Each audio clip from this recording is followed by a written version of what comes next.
2, ok. Saúdo a igreja com a paz do Senhor. A paz do Senhor. O pastor falou que muitos irão sentir saudades minhas, de Glorinha. Outros vão dizer assim: ainda bem que ele foi embora. É assim mesmo comigo. Todos os lugares que chego, uns me amam, outros me odeiam. Não digo que alguns irmãos vão me odiar, mas irão querer me ver longe.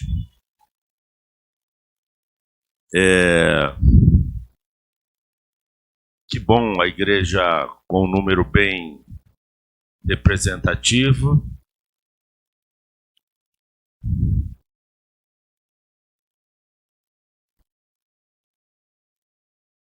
Cadê eles? Cadê eles? Muderó, cadê o povo? Eles ficam ali dentro fazendo o quê? Por que eles não vêm para cá na hora da palavra? Só pensam em tocar e somem? Ah, não tem ninguém ali não. Então tá aqui. Ah, tá ali.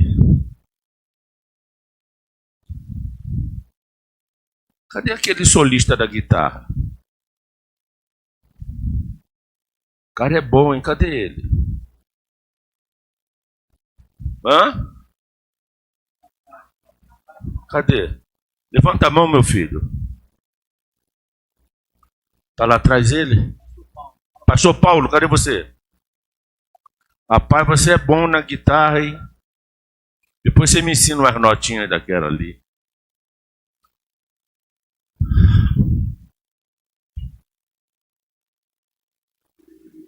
O pastor já pediu para que as pessoas que não fizessem parte dessa igreja se levantassem ou levantassem a mão para que todos conhecessem. Eu quero conhecê-los, porque amanhã, Glorinha, às 10 horas e 5 minutos, nós estaremos embarcando num avião da TAM de volta ali ao Rio de Janeiro. E antes que eu vá embora, eu gostaria de saber, olhar para vocês, os membros desta igreja, os membros da Assembleia de Deus de Águas Claras, que são os nossos anfitriões. Por favor, fiquem de pé. Somente os membros desta igreja. Olha que bonito, olha, Glorinha, que maravilha. Deus abençoe a vida de vocês. Podem sentar. Agora eu quero conhecer os membros de outras igrejas, co-irmãs, igrejas evangélicas que estão nos visitando nesta noite. Pode ficar de pé. Ali tem uma irmã de outra igreja, ali tem uma irmã de outra igreja, ali também tem alguns irmãos, ali também tem 2 irmãos, uma média de 3, 5, 9 pessoas, 9 irmãos de outras igrejas, 10 irmãos, com a irmã lá adiante. Então, pastor Nunes, você tem hoje 10 irmãos de outras igrejas que nos visitam. Acredita que chegará mais. Agora eu quero conhecer, para mim, a visita mais ilustre. A visita mais ilustre, que são aqueles irmãos que não fazem parte de nenhuma igreja evangélica.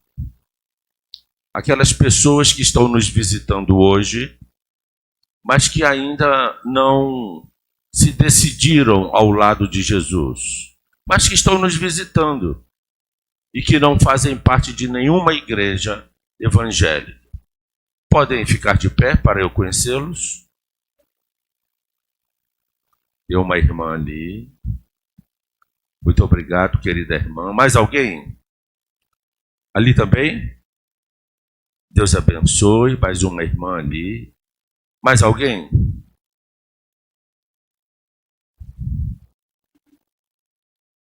Muito bem.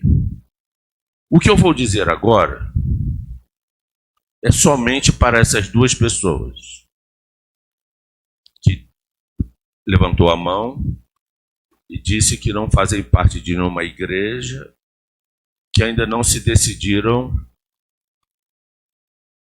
é bom que elas prestem atenção, que ainda não se decidiram ao lado de Jesus. O que eu vou dizer agora é para vocês duas. Eu gostaria de falar isso para pelo menos 20, 30 pessoas. Mas essas 20, 30 pessoas não estão aqui.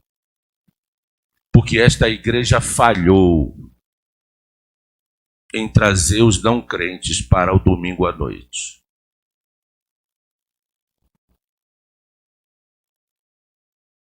Mas também que vocês vieram, ou movidas pelo Espírito Santo, creio nisso, ou porque alguém desta igreja as convidou. E o que eu vou falar agora é direcionado apenas a vocês duas. Na verdade, é um convite. Esse convite não é meu. Eu sou apenas o carteiro que entrega o convite. Esse convite é do próprio Senhor Jesus Cristo. Para vocês duas. Esse convite é de Jesus. Para vocês duas. Ele convida vocês duas o aceitarem como Senhor e Salvador da vida de vocês. Para seguir com Ele. Até que Ele venha. O convite é esse. Claro e objetivo. Assim como vocês se declararam com um sinal, eu não vou constrangê-las, também não vou insistir. Eu quero saber como vocês respondem este convite. Vocês aceitar Jesus? Levante a mão se você aceita. Deus te abençoe. Deus te abençoe. As irmãs, está ali a irmã, duas varoas, discipuladoras dessa igreja. Já tem uma ali? Já tem uma ali? Com ela? Já. Glória a Deus. Ali, uma irmã com aquela nossa nova irmã. Pode levantar e ir até ela para pegar o nome, endereço, conversar com ela. Há alguém, pastora, pode doutrinar isso ali? Tem alguém, ou a irmã mesmo, não sei. Ali, pastora Divânia, lá no cantinho. Agora eu tenho uma coisa muito séria para falar com essa igreja.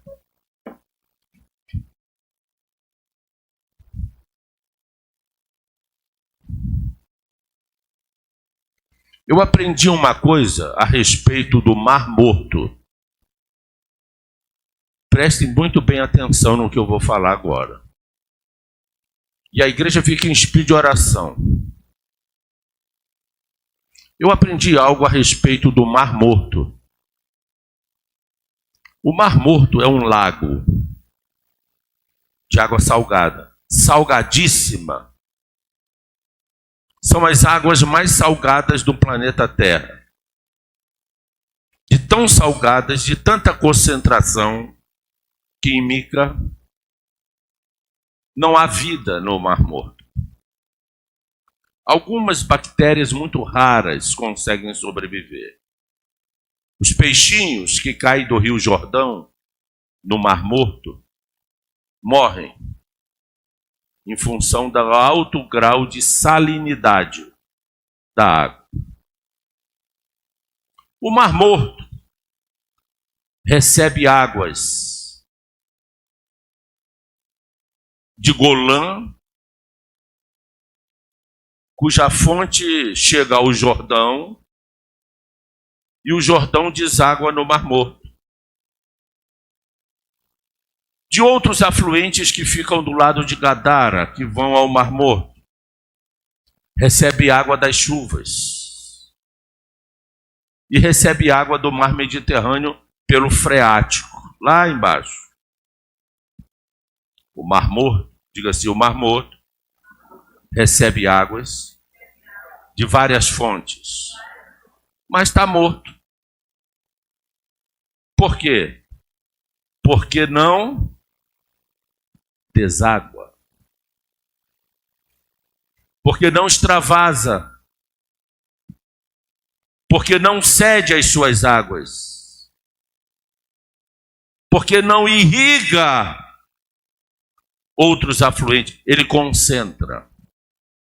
A igreja evangélica nesse tempo está semelhante ao Mar Morto. Recebe de muitas fontes. Os crentes que só vêm à igreja para encher a barriga da palavra. Os crentes que só vêm à igreja para bater o ponto. Muitos, inclusive, só no domingo. E comem. E recebem. E recebem. Mas o cálice não transborda. Num dia de domingo à noite, uma igreja desse tamanho, ter 2 convidados não crentes? O Espírito Santo nessa noite nos deu uma lição. Porque eu nem preguei. E fiz o convite antes de pregar. O Espírito Santo me falou, não prega não, convida. Não me atrapalha. Se você pregar, vai me atrapalhar. Só convida. Porque as pessoas, o mundo está faminto de Jesus. A humanidade está faminta e famérica do Senhor Jesus. Então só convida. E eu fiz isso nessa noite, nessa igreja. Eu quero dar o resultado para vocês. 100% das pessoas que foram convidadas vieram a Cristo. Só com o convite. 2 pessoas, as 2 pessoas disseram sim para Jesus. Eu pergunto aos membros dessa igreja, será que a família de vocês, toda ela está salva? Onde está a mãe de muitos, o pai de muitos, os avós de muitos, os filhos, os tios, os primos, os parentes, os amigos, os vizinhos, de muitos que estão aqui e que não estão aqui? Porque você não abriu a boca. Porque você não convidou. E se convidou, não insistiu.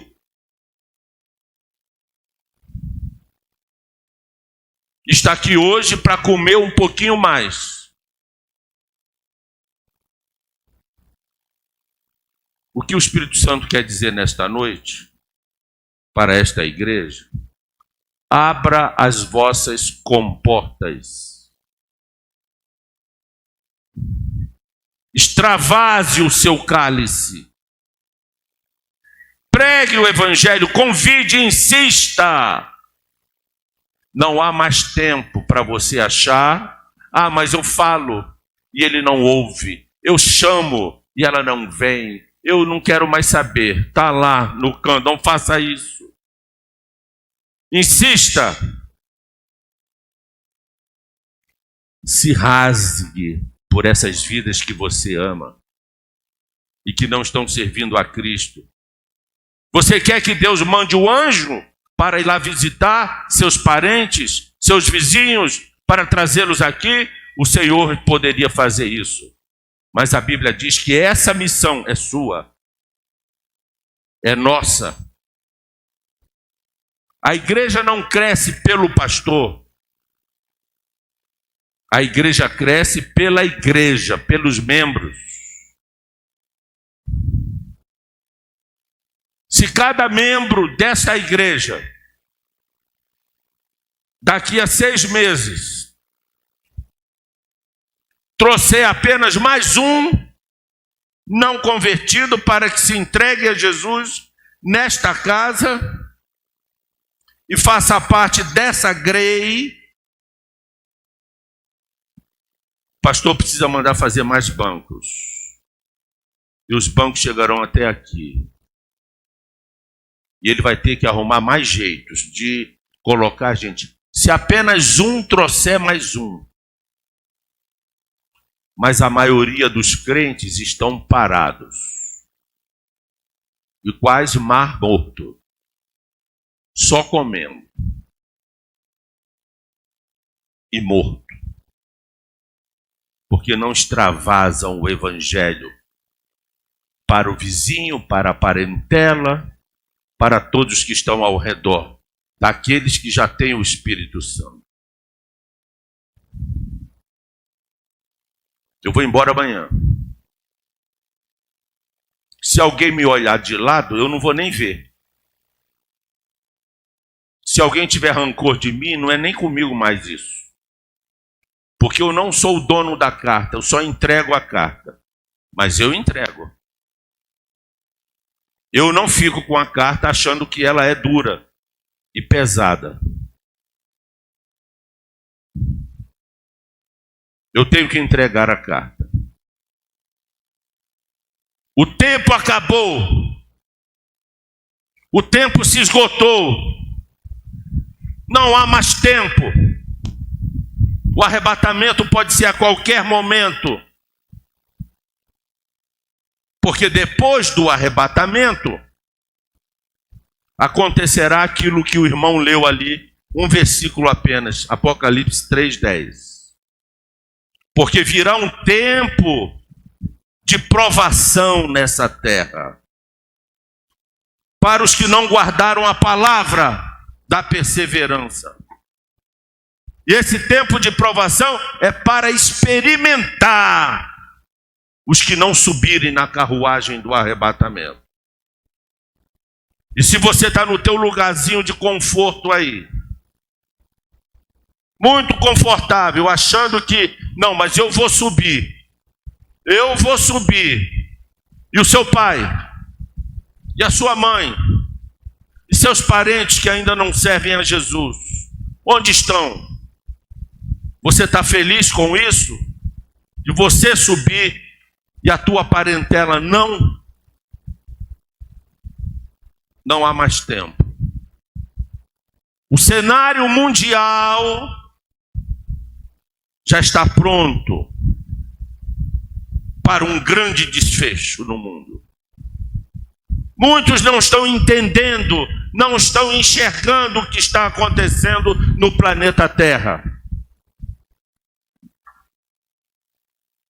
A humanidade, de repente, começou a olhar para a lagarta na parede.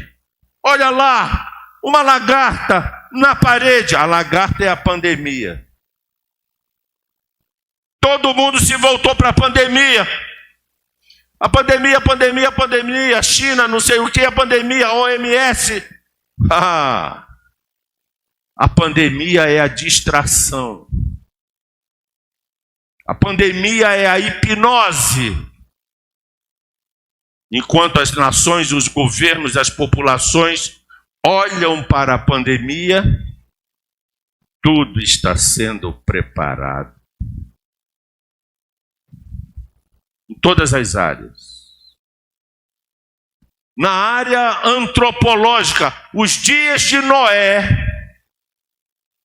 são os nossos dias. Os dias de Ló são os nossos dias.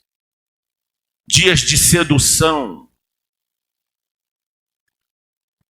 Dias de sodomia. Dias de perversão sexual. Dia de rebelião feminina.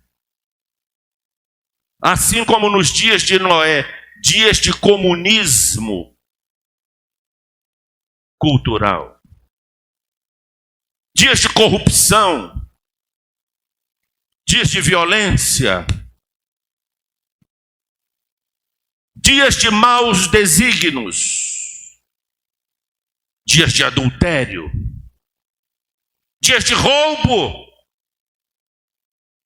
dias de maledicências, os dias de Noé. A humanidade olhando para o seu próprio umbigo, sem olhar para cima. sem ouvir a pregação daqueles que ainda ousam falar do pecado e falar que está vindo por aí o juízo. Inclusive a igreja parece que se esqueceu do juízo. O juízo virá. O Senhor Jesus está às portas. E suas malas já estão prontas. E ele virá para o acerto de contas. A igreja deixou de estudar a palavra de Deus. E fica falando constantemente do céu. Do céu, eu vou para o céu. Sem entendimento.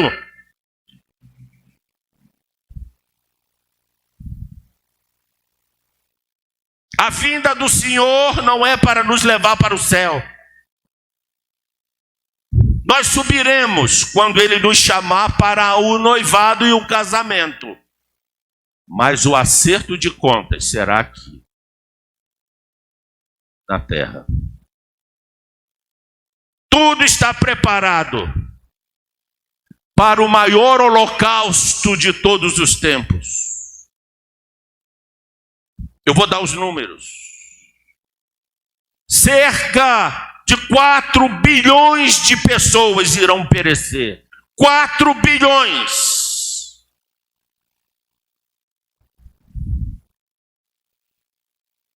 Com o que está vindo por aí. O homem já preparou suas próprias armas para matar os homens. A grande tribulação tem 2 origens. A origem divina, que irá precipitar sobre o planeta Terra fogo do céu, através de meteoros, de desequilíbrio cosmológico. Isso está lá no Apocalipse capítulo 9, nós vimos hoje de manhã.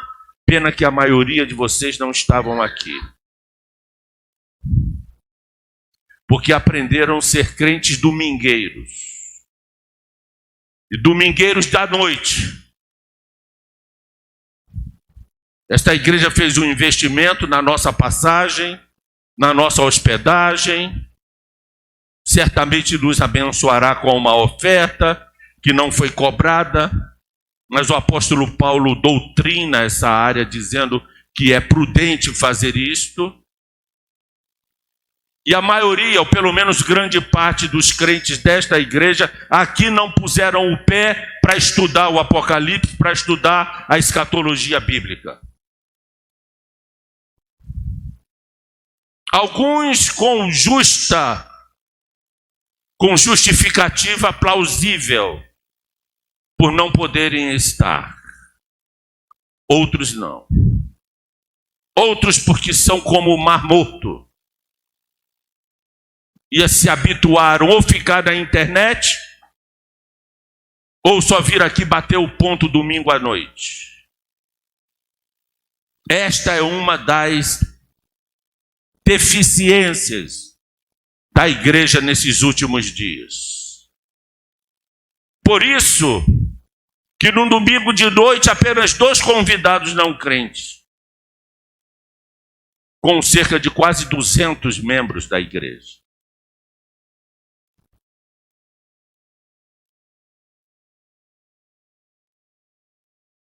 A tribulação tem 2 origens. O Senhor irá precipitar sobre o planeta Terra desastres, terremotos, vendavais e maremotos. Absinto está vindo aí.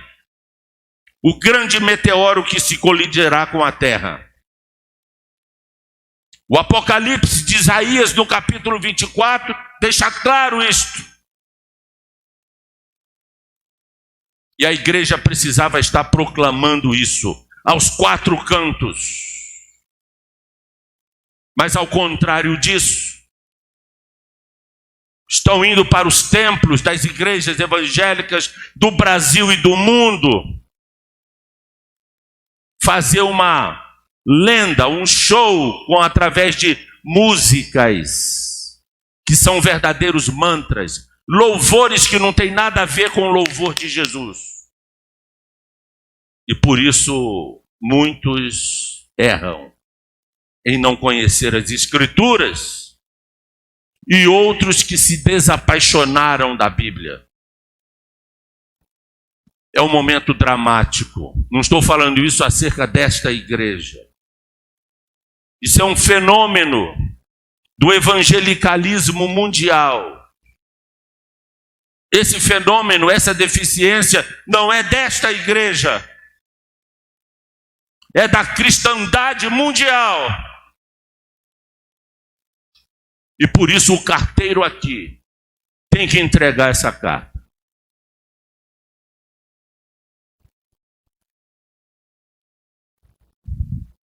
A ovelha recebe a reprimenda.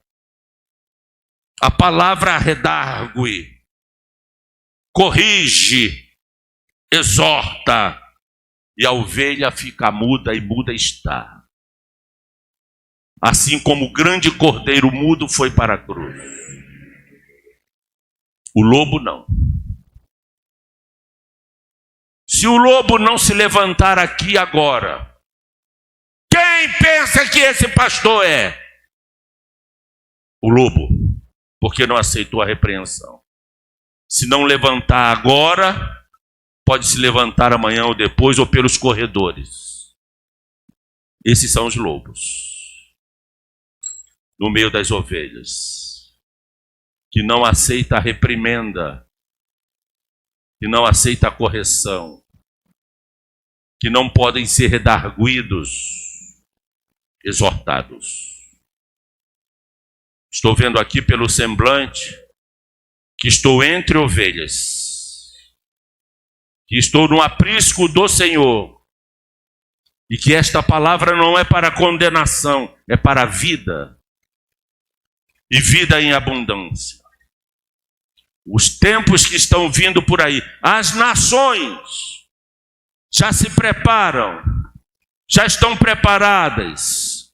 O maior orçamento mundial não é o orçamento da OMS, da saúde, ou da Unesco, da educação, ou da FAO, do alimento. Não!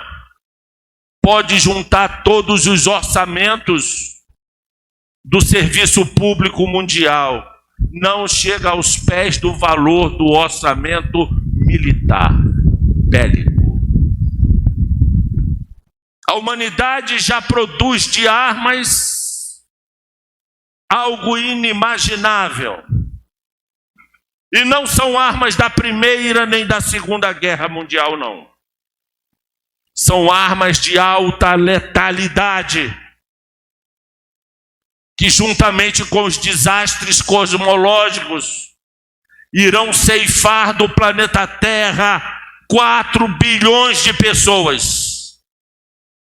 E a nossa geração é a geração testemunha disso que está acontecendo. O povo não enxerga, as grandes massas não veem isso. Estão enebriadas pela lagarta na parede, ou pelas fantasias, pelas drogas, pelo entretenimento. A igreja precisava enxergar isso, para alertar o mundo. A igreja precisa incorporar a unção que estava em Noé. Noé, em sua época, era o pregoeiro da justiça. A igreja precisa ser, nesse tempo, a pregoeira da justiça. Eu peço que ninguém se locomova no templo agora.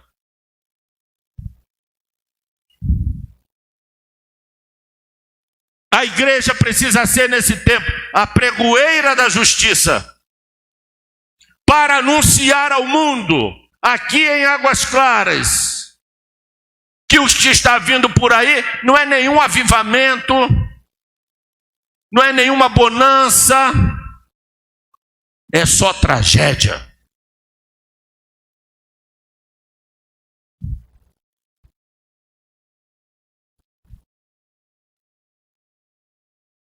Nós sabemos que aqueles que estão cobertos pelo guarda-chuva do Senhor, que é Cristo, está seguro.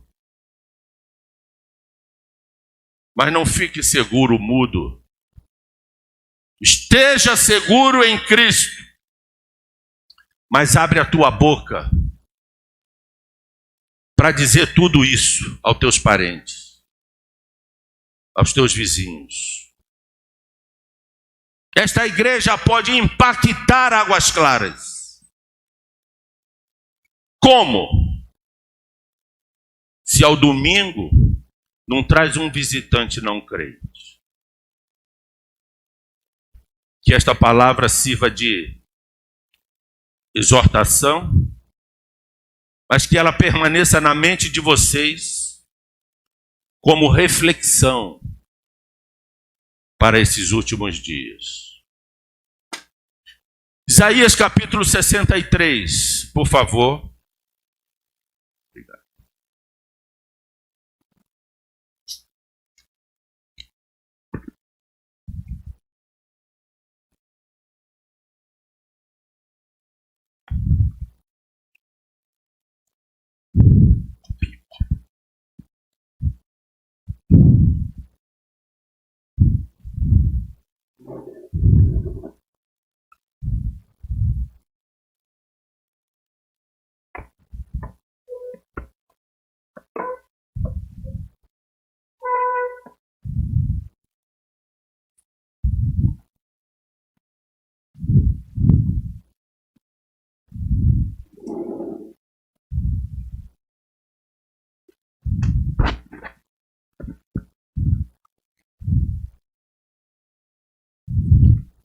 Ótimo. Obrigado.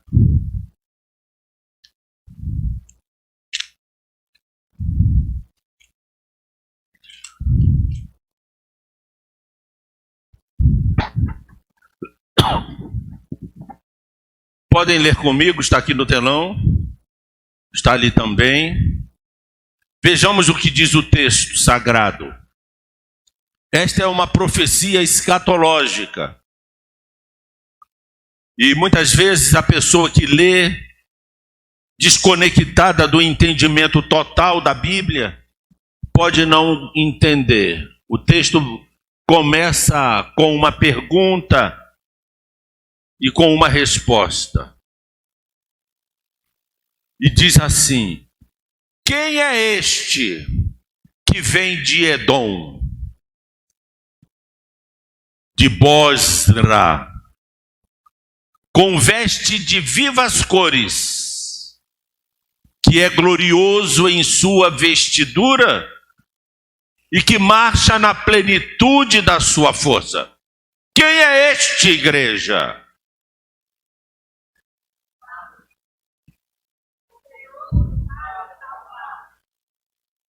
Quem é que fala em justiça nessa terra? Quem é? Yeshua. Jesus. Eu quero que nesse momento se levante aqui um justo nessa igreja. Não há justos. Só há justificados pelo justo, que é Cristo. É Ele que fala em justiça entre a humanidade em todas as épocas. Quem é poderoso para salvar? Adão? Sete? Abraão? Davi? Quem é o poderoso para salvar? Quem é a salvação? Fala, igreja. Jesus Cristo. Olha que texto interessante.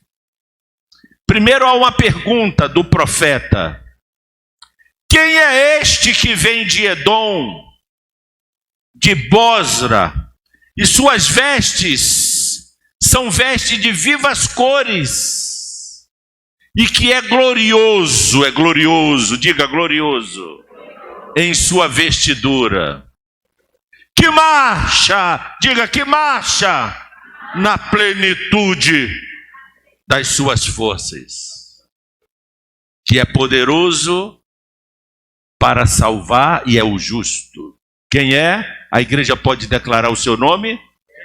Jesus de Nazaré. Observe que o texto já fala do Senhor Jesus com suas características da sua volta. Porque na sua primeira vinda, embora ele fosse poderoso, Paulo, escrevendo em Filipenses capítulo 3, diz que ele se esvaziou. Sendo Deus, não usurpou ser como Deus, poderoso em sua força, mas antes se esvaziou. Tornou-se homem, criatura humana, e como homem assumiu o ministério de servo. E como servo foi a morte, e morte de cruz. Essa foi a escala descendente de Jesus na sua primeira vinda. Mas essa profecia, bote ali, mas essa segunda vinda, ele é poderoso, vem na plenitude da sua força. Sabe por quê, igreja? Porque agora ele não vai mais se entregar na cruz. Esse tempo foi o primeiro tempo. Agora, a igreja amada do Senhor Jesus, nós estamos diante da perspectiva do segundo momento da sua vinda. E ele virá na plenitude da sua força. O seu ombro não carrega mais o cinto de honra. O seu cinto de honra, embora permaneça no seu ombro, porque ele será sempre o Cordeiro de Deus, que tira o pecado do mundo, mas agora ele virá como o juiz. E o seu cinto de honra estará sobre o seu peito, para julgar. E olha o que vai acontecer quando ele vier à terra por Edom. Mas pastor, ele não vai tocar seus pés no Monte das Oliveiras? O Monte das Oliveiras é lá em Jerusalém. Mas antes que ele toque seus pés no Monte das Oliveiras, ele se apresenta, se apresenta em Edom, em Bósra. Por quê? Porque em Edom estão lá os judeus que, fugidos do ataque do anticristo que vem por Asdralon, e os judeus fogem. Não todos, 2/3 dos judeus irão perecer na batalha do Armagedon, mas 1/3, diga 1/3, vai fugir. Isso está em Zacarias capítulo 13. Foge para onde? Para Edom, para Bósra, a bacia de lavar de Jesus. É ali naquele lugar que ele vai primeiro, quando ele voltar à terra. Para quê, pastor Edinaldo? Para cumprir Zacarias 12:10. Você pode botar? Depois volta ali, tá? Depois dá continuidade ali. Bota Zacarias 12:10, para ficar bem claro. Zacarias 12:10. Rapidinho.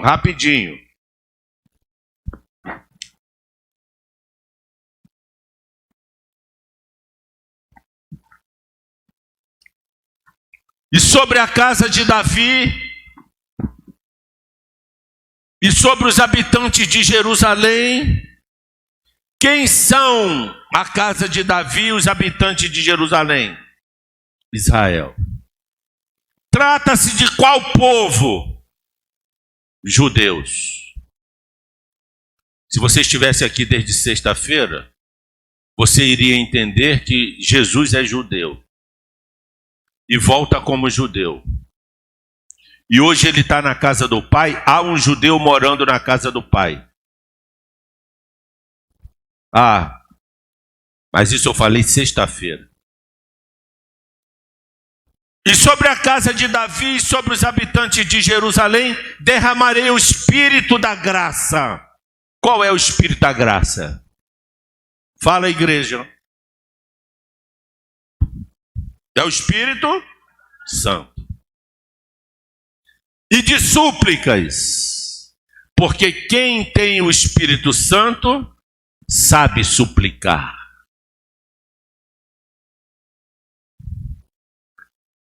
E esse povo remanescente, o remanescente fiel de Israel, 1/3 da população judaica, que fugirá da matança em Jerusalém, porque o anticristo vai estar passando a foice em Jerusalém. Esse povo fugido para Edom, para Bosra, olharão para ele.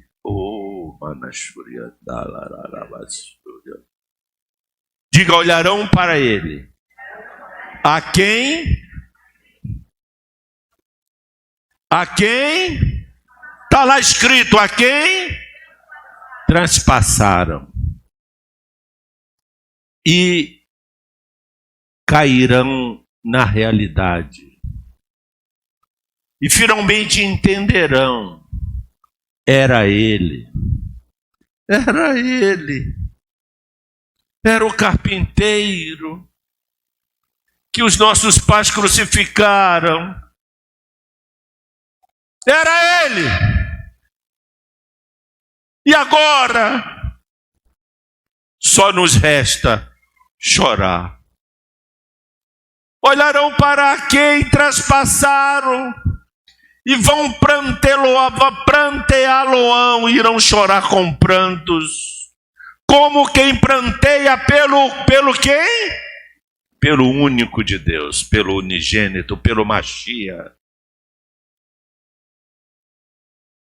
E chorarão por ele, como quem chora amargamente pelo primogênito. Porque Jesus Cristo tanto é o unigênito, porque é o único de Deus, como é o primogênito, porque ele é o mais velho. Diga, ele é o mais velho. Ele é o mais velho entre nós. Para cumprir esta profecia, o Senhor vai lá em Bosra. Pode voltar lá. O Senhor vai em Bosra. Encontrarão aqueles judeus fugidos, morando nas cavernas das pedras. Agora chegou a nossa vez, porque o exército de Israel sucumbiu. A força aérea de Israel, uma das mais poderosas do mundo, não podem conter a fúria do anticristo. E o anticristo já dizimou 2/3 da população judaica. E nós estamos aqui por milagrosamente Deus deu cobertura para que nós estivéssemos aqui em Edom, hoje no sul da Jordânia, numa cidade chamada Petra. Uma cidade cavada nas pedras. E ele vem de lá. No versículo 2, diz assim: por que está vermelho o traje? E as tuas vestes como as daquele que pisa uvas do lagar. A Bíblia, o Senhor Deus, nosso Pai Celestial, deixa claro a sua palavra. O que é um lagar?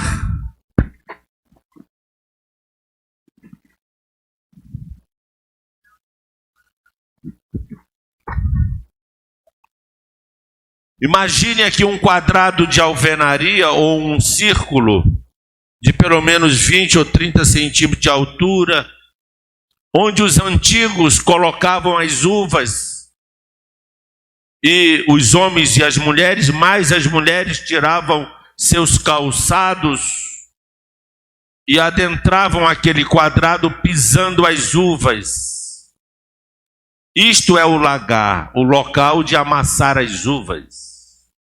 E o texto está dizendo, criando uma pergunta: por que está vermelho o seu sangue, como os daqueles que pisam o lagar? Porque quem pisa as uvas no lagar, o traje fica manchado de vermelho. Porque as uvas vão estourando, e os trajes ficam manchados. E a profecia, o profeta está falando isso acerca de Yeshua, acerca de Jesus, dizendo então que ele virá pisar o lagar. E nós vamos identificar no texto do que se trata.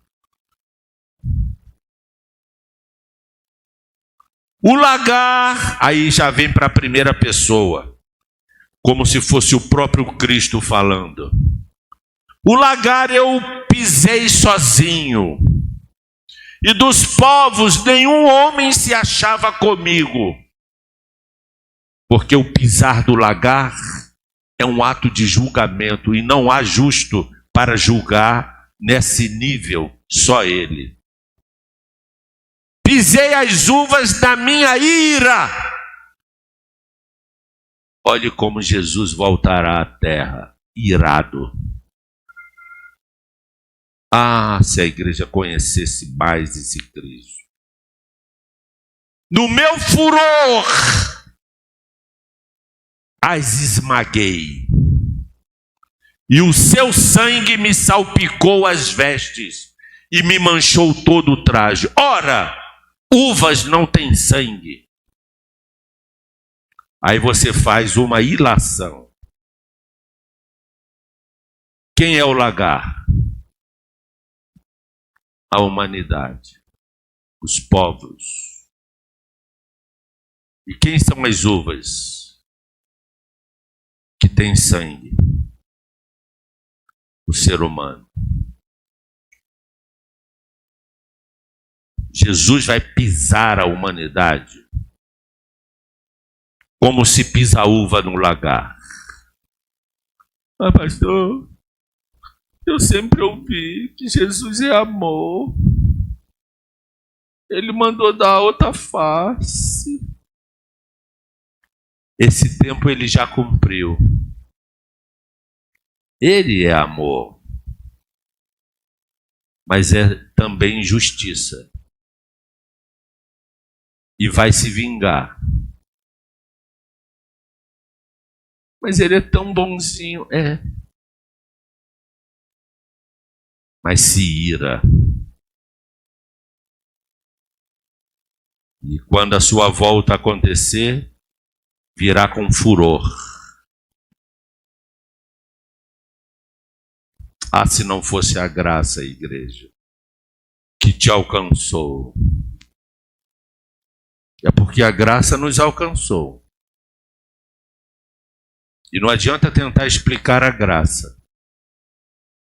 Porque com toda a deficiência da igreja, a graça nos alcançou.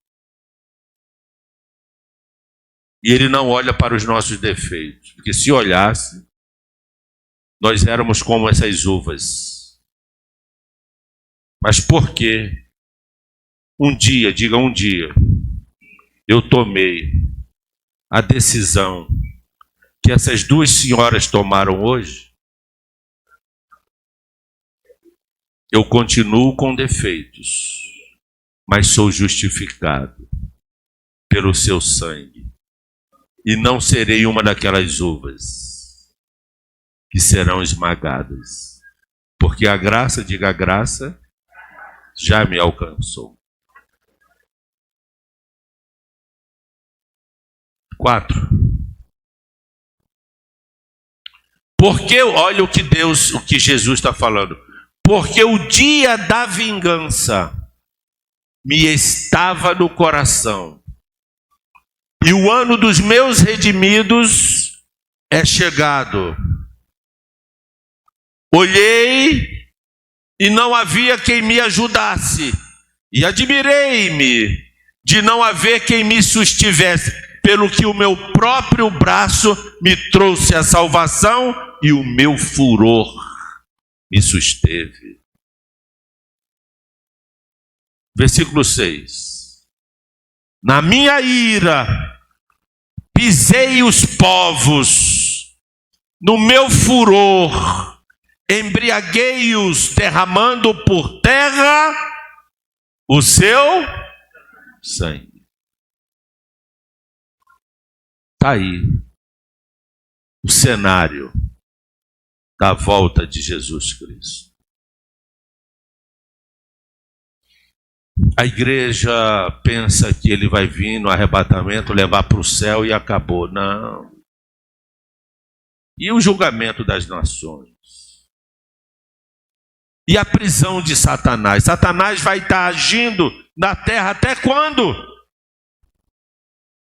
E a pedofilia, a iniquidade, a licenciosidade, o roubo, o assassinato, a morte, a destruição, a corrupção, a maledicência, as guerras, continuarão até quando? Quem vai pôr um ponto final nessa história trágica da humanidade? Yeshua. Quando vier pisar o lagar.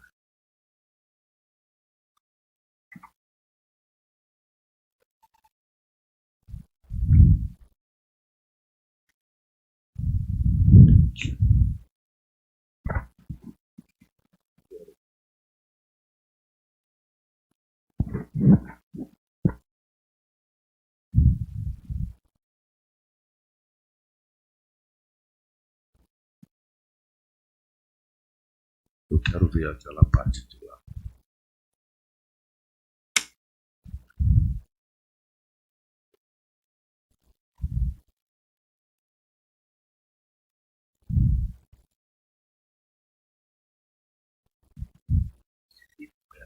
Lá embaixo.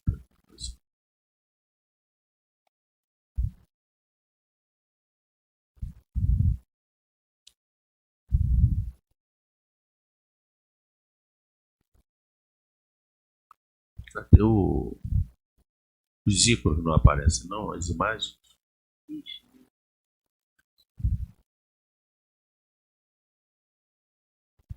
Só se tirar isso, né?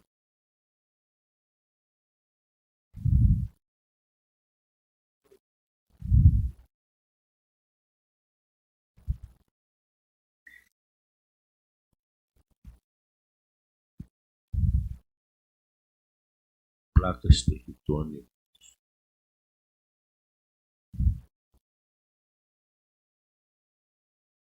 Bota aí, placas.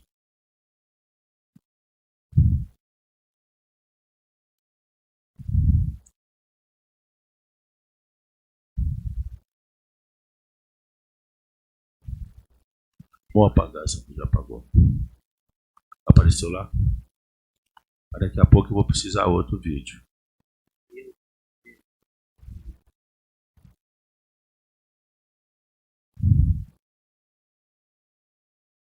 ESC.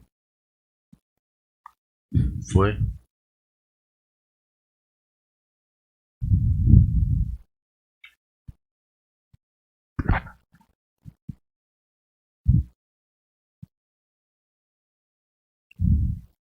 Ok? Tem como crescer não, né? Aqui? Por favor. Eu vou ler para vocês aqui agora, jogar ali, talvez eu vou ler, porque está com a imagem. Acho que é o máximo, né? Tá bom, tá bom. Essas são as principais placas tectônicas do planeta Terra. O planeta Terra é um conjunto de continentes que se afastaram daquilo que se chamou Pangeia, do esfriamento do globo terrestre. Essa Pangeia, ela se quebrou. Imagina, dona de casa, queridos irmãos, um prato de barro, e eu vou jogá-lo aqui agora. Tem um prato para eu quebrar aí? Não, não precisa. Mas imaginemos que eu pegue o prato, não é muito alto não, baixinho, e deixe ele cair. O que vai acontecer com o prato? O que vai acontecer com o prato? Ele vai quebrar, se estilhar e se espar os pedaços. Se você juntar os pedaços e colar, ele volta a ser um prato colado, não é isso? A Terra se estilhaçou no seu esfriamento. E os continentes, no segundo dia, no terceiro dia da criação, entrou a porção seca separada da porção úmida. Isso é o quê? A criação dos continentes.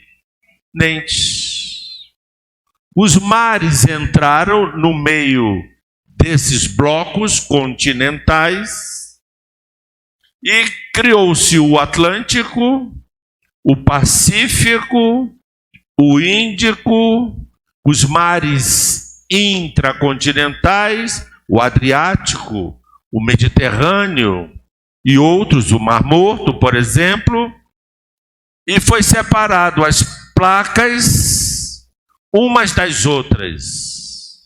Por exemplo, se você vê a morfologia do continente africano, ele tem uma entrada para o Oriente, e o Brasil tem uma saída para o Oriente.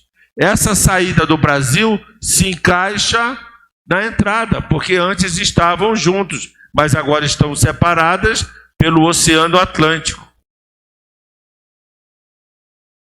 Lá no Brasil é a Ponta Seixas, em Cabo Branco, Paraíba, o extremo oriente, não é, do Brasil, olhando para a África. Na estrutura da Terra, essas placas tectônicas estão umas encostadas nas outras. Elas não estão fundidas umas nas outras. Elas estão coladas. E pela força centrífuga e gravitacional se mantém nessa estrutura do mapa mundi. A América do Norte, a África, a Ásia aqui embaixo e a Eurásia lá em cima. E lá nos polos, as calotas polares, a Ártica e a Antártida. O que antes tudo era uma só coisa. O Apocalipse do profeta Isaías prevê, por favor, não se distraiam. Eu peço aos pais que retenham seus filhos. As crianças nunca atrapalham, mas os pais têm que ter um senso. Nós estamos aqui numa batalha espiritual. Eu estou falando de coisas altamente espiritual. Para eu receber isso como revelação, eu caio doente. Eu estou aqui de chinelo, porque os meus pés estão com neuropatia periférica. Não estou podendo calçar o sapato. Eu escrevo meus livros, fico doente, igual o profeta Daniel, adoecia. E eu estou aqui tentando ser um canal do Senhor. Essa palavra não é minha, essa revelação não é minha. Eu preciso que ninguém se locomova no lugar de culto, de adoração. Deus está falando conosco nesse momento, através da sua palavra.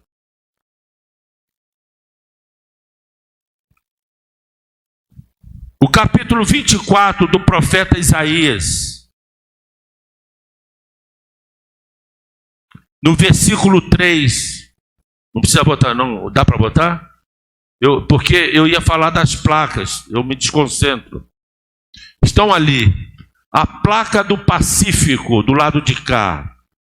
Essa do lado de cá. A placa da Nazca, ali embaixo. A placa sul-americana, mais embaixo ainda. Norte-americana, lá em cima. A placa africana, na África. A placa indo-australiana, lá na Austrália, aqui no cantinho. A placa Eurásica Oeste, lá na Eurásia. A Eurásica Este e a Filipina. São praticamente 10 principais placas que uma se juntam com a outra no planeta Terra. Quando nós vemos aí notícias de terremotos, é uma placa aqui, uma placa ali que se mexe. O profeta Isaías está dizendo que todas as placas irão se mover ao mesmo tempo, no grande terremoto do Círculo do Fogo. Imagina, igreja, a mortandade disto aí. É o Apocalipse de Isaías, no capítulo 24. No versículo 3, diz assim: a terra será de todo devastada, totalmente saqueada, porque o Senhor é quem proferiu esta palavra. Versículo 4. A terra pranteia e se murcha, o mundo enfraquece e se murcha, enlanguecem os mais altos do povo da terra. Não tem rico, não tem pobre, todos sofrerão esses desastres. Na verdade, a terra está contaminada por causa dos seus moradores, porquanto transgridem as leis, violam os estatutos e quebram a aliança eterna. A humanidade já quebrou a aliança com Deus. A Torá diz: não matais, não matarás como se mata.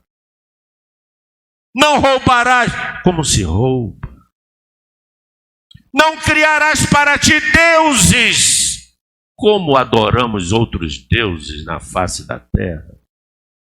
Quebramos as leis de Deus. Jesus virá se vingar disso. Se a igreja pregasse isso por aí. Mas isso não traz público. Isso afugenta as pessoas.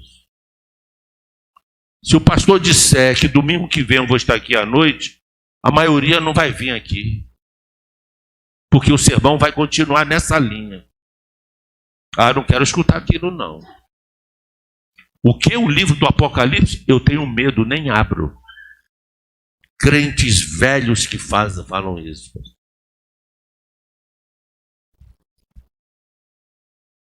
Versículo 6. Por isso a maldição consome a terra, e os que habitam nela se tornam culpados.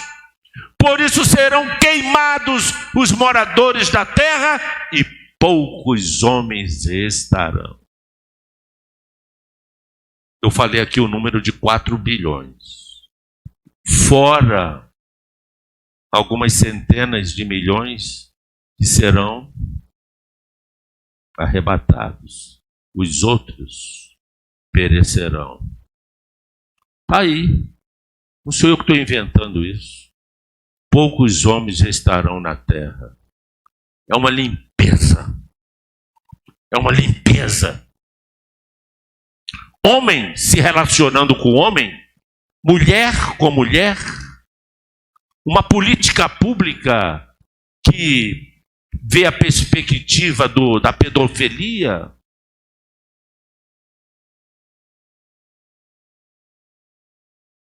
Uma deputada de São Paulo diz que quer quebrar o tabu do incesto para liberar sexo entre pai e filha, filho e mãe, parentes lineares. Uma filosofia de sexo com animais, zoofilia. Sodomia total. Você acha que Deus vai estar imóvel diante dessa degradação? Fogo.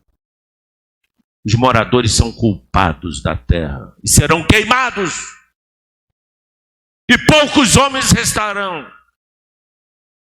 Não será como no dilúvio, que teve uma limpeza total. Porque esse julgamento agora virá através das mãos do Cristo. E ele vai preservar uma geração. Irá preservar uma geração para o seu reinado na terra, no período milenar, que é o, quem sabe? Que é o... Quem veio ao seminário sabe.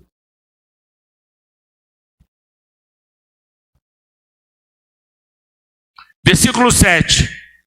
Pranteia o vinho, enlanguece a vide e gemem todos os que estavam de coração alegre. A cocaína, a maconha, o álcool está te alegrando? Você tem muito dinheiro, está aí nos carnavais da vida, no mundo inteiro, está alegre?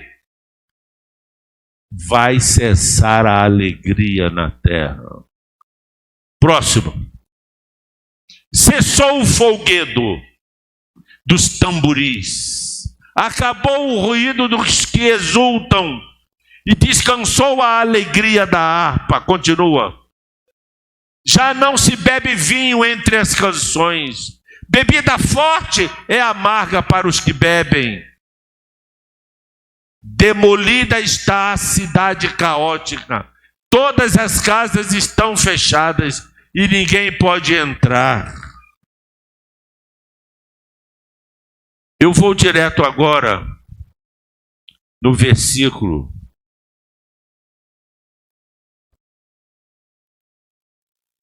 19. Vamos para o 19, para ganharmos tempo. A terra será de todo quebrantada. Ela totalmente se romperá. O grande estremecimento das 10 placas principais. No grande terremoto global. A terra violentamente se... Como é que a terra se moverá? Continue. A terra cambaleará como um bêbado. E balanceará como rede de dormir. A sua transgressão pesa sobre ela. Ela cairá e jamais se levantará por si mesma. Naquele dia, aí vem outra coisa. Muda aqui, meu filho. Muda aqui. Rápido, William. Rápido, William. Vamos aqui.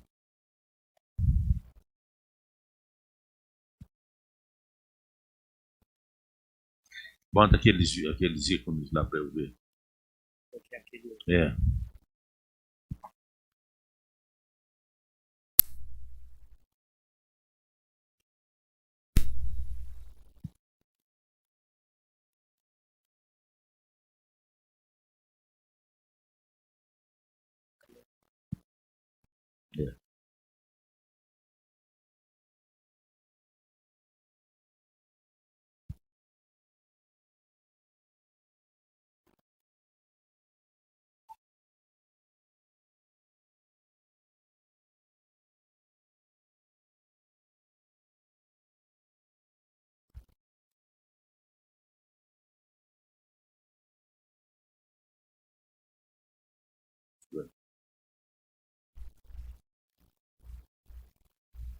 Eu paro aqui. Vai lá que eu paro aqui. Pode deixar para isso. Você olha aqui.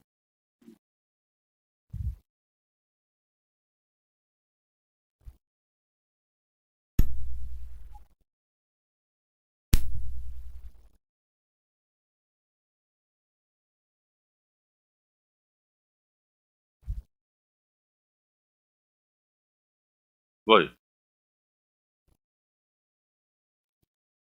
Eu trago essas coisas, esses detalhes, para não ficar parecendo que eu estou aqui criando situações. Isto aí é um vídeo da NASA. Eu vou soltar aqui. Pode soltar?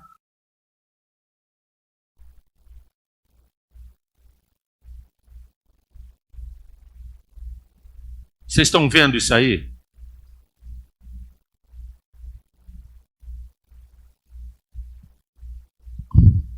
O que você acha que é isso aí?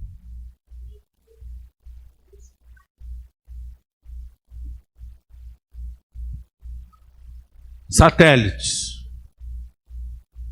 Satélites. Muitos satélites. Satélites que estão operando e satélites que estão desativados, como uma lixeira na órbita da Terra. Esses satélites é o que está possibilitando eu estar falando aqui, e alguns irmãos estão nos vendo em tempo real, lá em Fortaleza, lá em São Paulo, lá em Portugal, lá na Rússia, no mundo inteiro, através desses satélites. Vocês viram quantos satélites? Olhe isso, quantos satélites. Olhe o que diz o texto de Isaías, agora pode botar, 24, versículo 21. Se você ler isso desconectado de um estudo profundo, você não entende. Vai pensar que o texto está falando de anjos, mas não está falando de anjos. Está falando de tecnologia. Ora, o profeta Isaías identificou uma casta. O texto chama de hostes celestes. Naquele dia, o Senhor castigará no céu. Observem que é céu singular. É o céu da terra. Não é o céu interestelar. É o céu da órbita terrestre. E você sabe que os satélites estão aonde? Na órbita celeste. E castigará no céu, na órbita, as hostes celestes. O que são hostes? Hostes é o coletivo celeste. Coletivo de quê? De satélites. Todo esse lixo tecnológico, quando o Senhor estiver vindo nos ares, Ele vai castigar, Ele já vai destruir, porque essa parafernália tecnológica não será necessária para a vida na terra durante o período que Yeshua estiver governando. Os 1000 anos, o milênio de Jesus Cristo. Deixa eu ver aqui se eu consigo passar pelo menos. A gente tinha que ter previsto isso, né? Ele tem que vir aqui fazer uma operação para eu mostrar os meus vídeos aqui.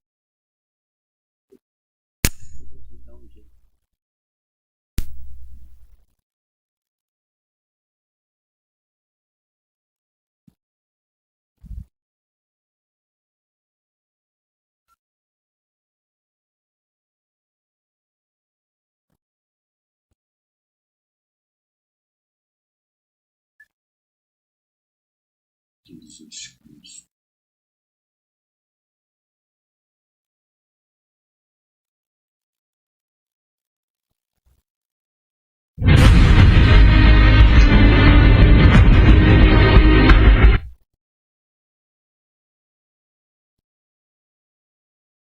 Tá bom, tá bom.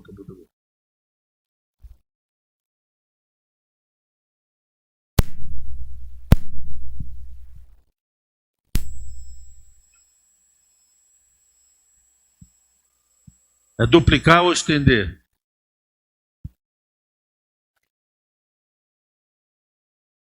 Foi. Ok. Vocês viram os satélites? As armas da Terceira e da Quarta Guerras Mundiais aconteceu agora na Ucrânia, a Rússia, os equipamentos são todos por intermédio de ondas, de satélites, de drones. Os mísseis ou são lançados por caças, que também têm ligações com o satélite e com suas bases na Terra, ou através de drones, que são comandados pela Terra através do satélite, que volta para os drones. A indústria da morte na Terra já está pronta, igreja. Isso aqui eu vou mostrar uma simulação para vocês entenderem do que eu estou falando.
Isto não é ficção científica. Isso é demonstração virtual de equipamentos que já são reais na tecnologia da morte. A humanidade já preparou as futuras guerras com equipamentos altamente letais. Por isso que vai haver uma mortandade na Terra. O homem matando a si mesmo através destas e outras tecnologias. Armas biológicas, armas bacteriológicas, bombas atômicas, bombas de nêutrons, bombas com capacidades de destruírem cidades inteiras. O mundo ficará uma sucata, ficará estragado, ninguém poderá consertar o planeta Terra, a não ser Yeshua, quando voltar.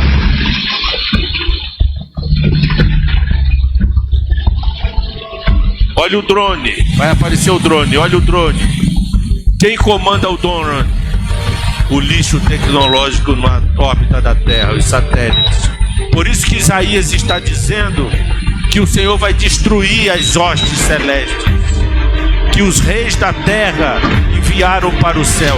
No versículo 21 diz, olha isso, não há operação de homem, apenas do satélite, apenas dos drones.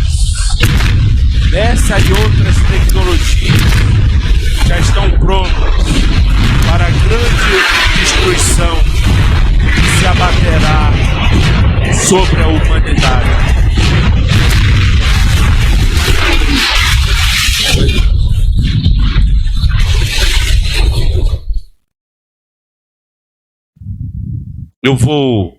Poderia falar mais coisas, mas vou encerrar, já tenho que passar a palavra. Antes disso, eu quero mostrar para vocês uma canção que fala muito, que fala desse tempo. Já está aí, deixa eu ver.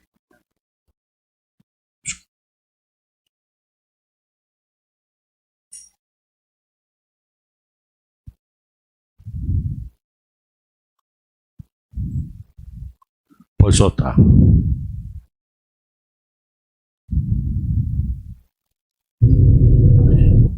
Isso.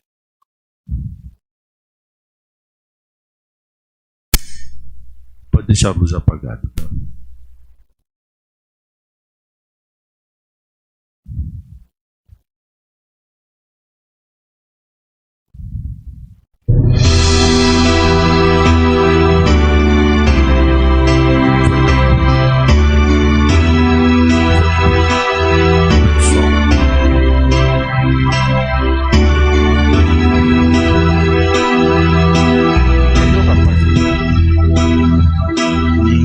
O sol Mais alto um vai pouquinho. brilhar no céu e dirão: se apagou na escuridão.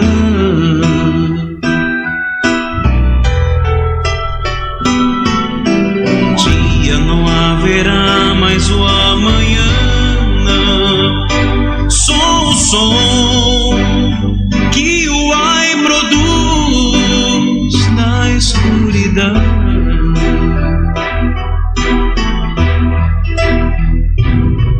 Então o céu se irá no além e o sul não será sul.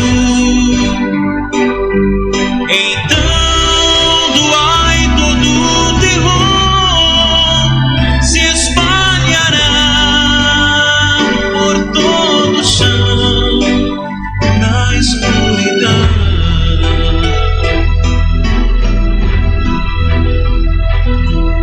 Um dia os que vivem aqui sem Deus chorarão, sofrerão na escuridão.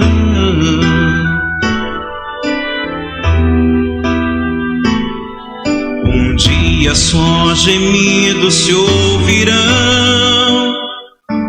ódio e dor se farão sentir na escuridão.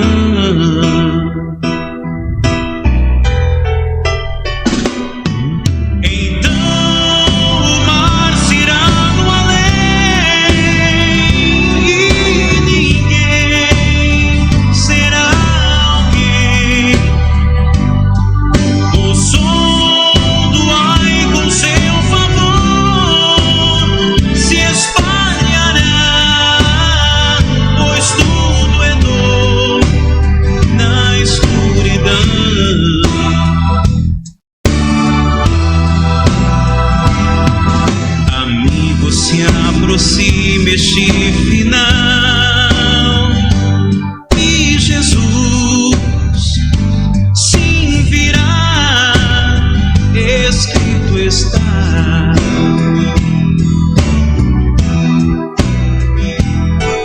E o tempo é hoje quando deves dar a Jesus, que esperando está teu coração.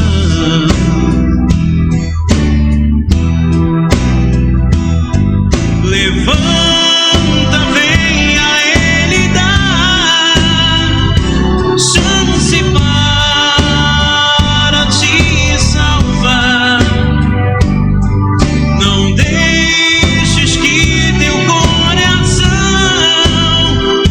sofra mais com o pesar da escuridão.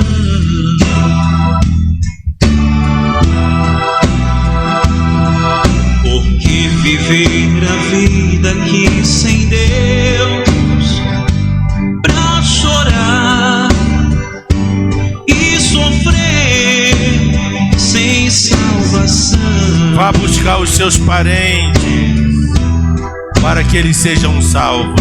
Por que tal graça recusar, se Jesus é quem faz findar a escuridão? Só Ele para findar a escuridão que se abaterá sobre a terra. Levanta, vem a Ele dar. Se movimenta a igreja. Chance para Vamos buscar aqueles desgarrados. salvar.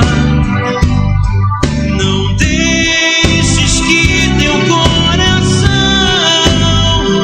sofra mais com o pesar da escuridão.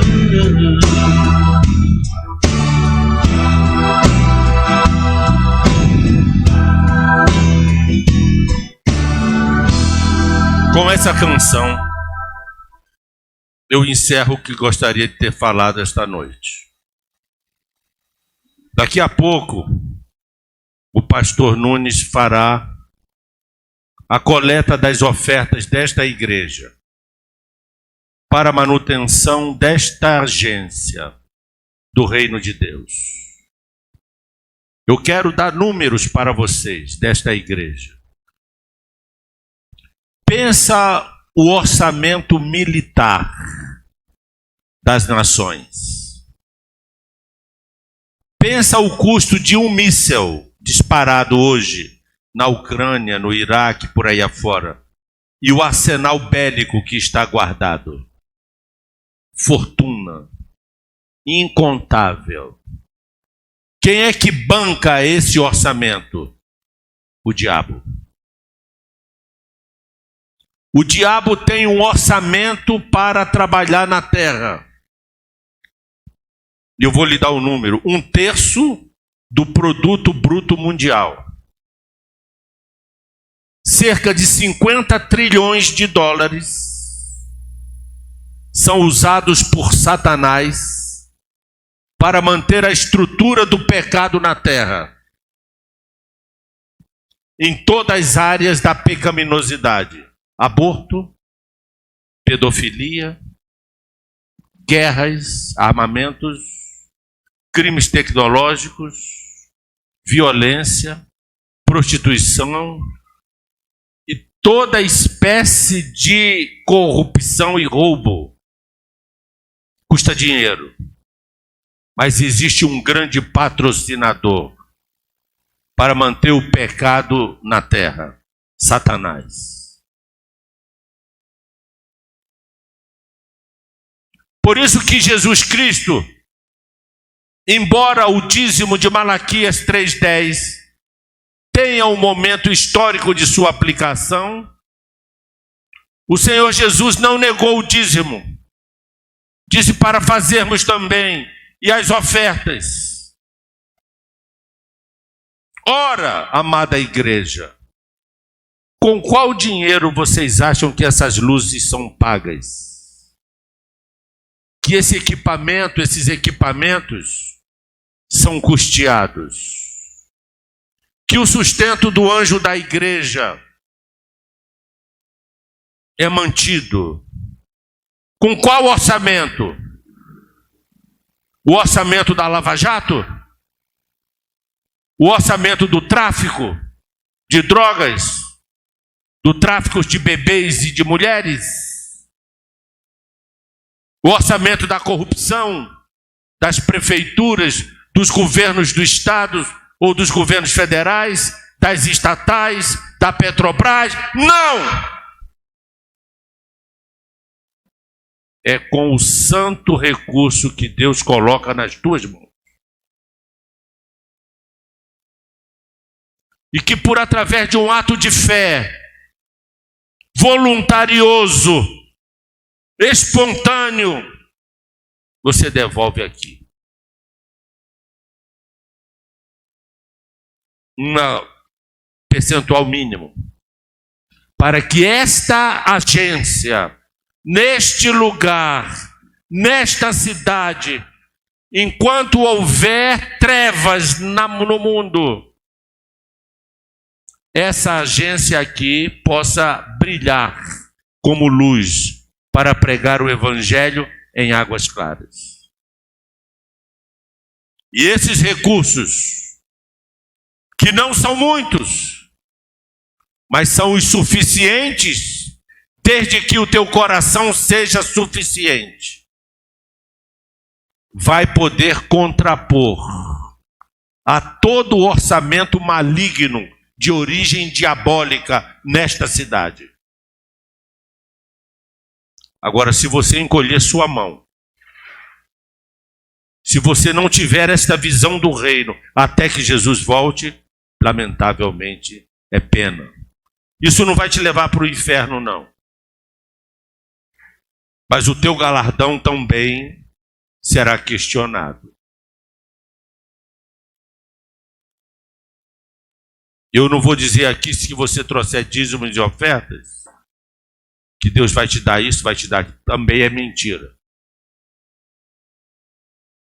Mas o coração generoso e dadivoso abre portas para o princípio da semeadura. Hoje eu e Glorinhas vimos durante o café uma reportagem na televisão de alguns agricultores que plantavam maracujás. Olha que plantações bonitas. E nós vimos um maracujás, cada um desse tamanho, a rama, aquela colheita enorme, porque houve o plantio. E ali naquele momento aqueles agricultores estavam colhendo frutos da semeadura. Querem colher? Eu digo qual será a vossa colheita. Serão vidas para o Senhor. Eu não vou dizer aqui que é o seu carro novo, que é a sua casa própria, nada disso. Serão vidas para o Senhor. Semeie. O pastor daqui a pouco vai fazer a oferta. Mas eu não poderia encerrar esta ministração falando só dessas tragédias que certamente estão às portas e que acontecerão no mundo. Mas eu quero que você saiba que sobre a sua vida, diga, sobre a minha vida, eu que já sou dele, e ele me livrará da provação desses dias maus.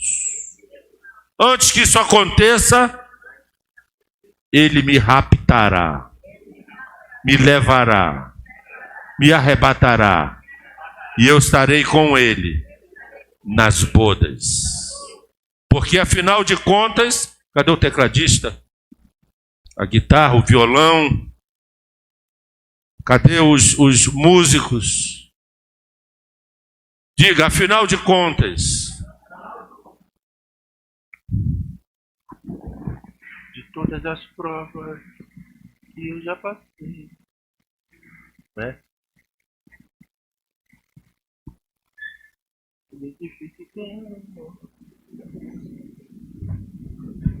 De introdução.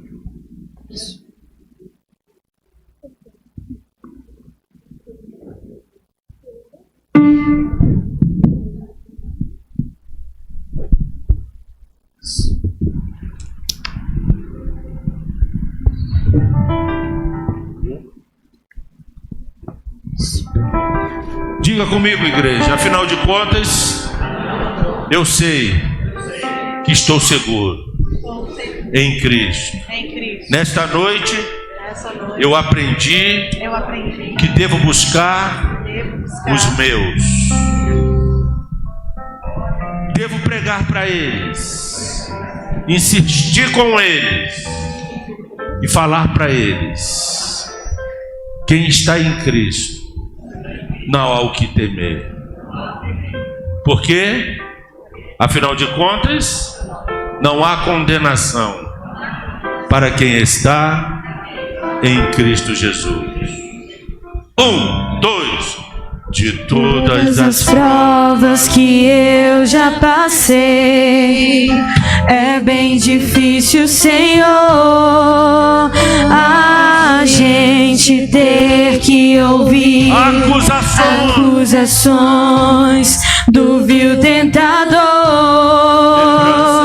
Lembranças do passado vêm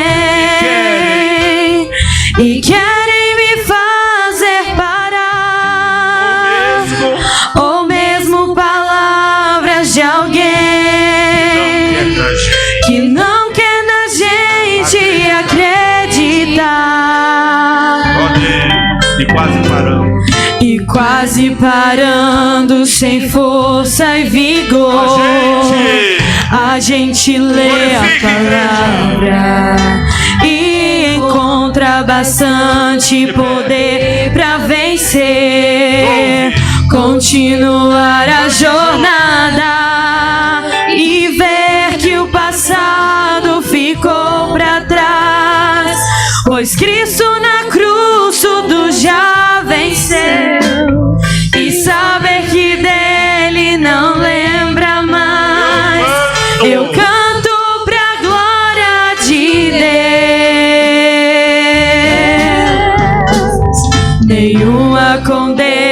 condenação há para quem está em ti, Jesus, cuja vida coberta está pelo sangue que desceu na cruz. É certo que provas virão, investidas no vil tentador, mas nenhuma condenação há para quem está em ti, querido Senhor.